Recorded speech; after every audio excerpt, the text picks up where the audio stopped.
Zee 24 तास एक पाऊल पुढे। तर कुलाब्यातल्या ज्या ताज हॉटेलमध्ये हा मारहाणीचा प्रकार झाला तिथला आढावा घेतला आमचे प्रतिनिधी दिनेश मौर्य यांनी। सैफ अली खान मोठ्या अडचणीत आलेले आहेत। आम्ही आहोत आता ताज हॉटेल बाहेर। याच ताज हॉटेलच्या आतमध्ये विसावी हॉटेल आहेत। या चायनीज रेस्टॉरंटमध्ये रात्री 12:30 वाजता सैफ अली खान आपल्या 10 मित्रांसोबत इथे आलेले होते।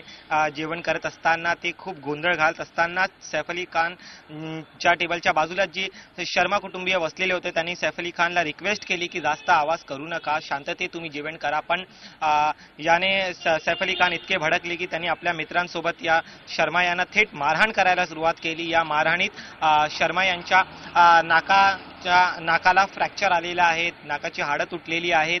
या घटनेच्या वेळी सैफ अली खान सोबत करीना कपूर, अमृता अरोरा सुद्धा होता। त्यांनी सुद्धा मध्ये येण्याचा प्रयत्न केला, सैफ अली खानला कंट्रोल करण्याचा प्रयत्न केला, पण सैफ अली खान इतका रागावलेले होते की ते थेट शर्मा यांना मारहाण करत होते। या घटनेनंतर इक्बाल शर्मा यांनी कुलाबा पोलीस स्टेशनमध्ये सैफ अली खान विरोधात गुन्हा दाखल केलेला आहे। कुलाबा पोलिसांनी आयपीसीची धारा 325 आणि 34 अंतर्गत सैफ अली खान विरोधात गुन्हा दाखल केलेला आहे। पण सगळ्यात महत्त्वाचं म्हणजे की या घटनेनंतर अजूनही सैफ अली खान कुठे आहे याचा काहीच पत्ता लागलेला नाही। पोलिसांची टीम जी आहे ती सैफ अली खानच्या शोधात त्यांच्या घरी गेलेली होती, पण तिथेही सैफ अली खान नव्हते। सैफ अली खान यांनी आपला मोबाईल स्विच ऑफ करून ठेवलेला आहे।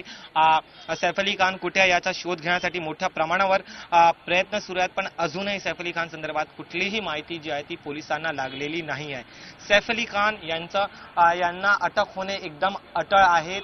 पोलीस सुद्धा त्याप्रमाणे प्रयत्न करतायत, पण एखाद्या इतक्या मोठ्या स्टारने अशा प्रकारचं कृत्य करणे कुठेतरी लज्जास्पद आहेत। कारण की शर्मा कुटुंबियांनी फक्त त्यांना शांत राहण्यासाठी सांगितलेलं होतं, पण ज्या प्रकारे सैफ अली खान यांनी मारहाण केलेली आहे आता त्यांना अटक होणे जवळजवळ अटळ आहे। झी 24 ताससाठी कॅमेरामॅन शैलेंद्रसह दिनेश मौर्य, मुंबई। झी 24 तास एक पाऊल पुढे।